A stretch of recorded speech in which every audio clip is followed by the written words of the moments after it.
સામાજિક કાર્યકર જીતેનભાઈ સોનીની પહેલ ટીબી મુક્ત ભારતના સંકલ્પને મળી નવી દિશા। ટીબી જેવા મહામારી સામે માત્ર ગોળીઓ જ નહીં, મનોબળ અને પોષણનું કવચ પણ જોઈએ। આ સત્યને ઉજાગર કરતી એક અનુપમ પહેલ આજે પ્રાથમિક આરોગ્ય કેન્દ્ર કોડકી ખાતે જોવા મળી। ટીબી મુક્ત ભારત અભિયાનને વેગ આપતા માનકુવાના કર્મનિષ્ઠ સામાજિક કાર્યકર જીતેનભાઈ સોનીના સહયોગથી ટીબી દર્દીઓને સન્માન સાથે પોષણ કીટ અર્પણ કરવામાં આવી।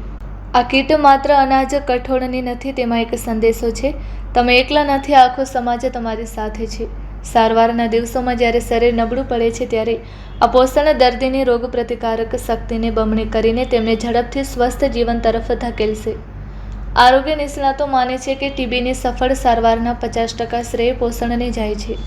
જીતેનભાઈ સોની જેવા સંવેદનશીલ નાગરિકોના કારણે જ સરકારી યોજનાઓ જમીન પર ઉતરે છે અને લોકોને નવી આશા મળી છે।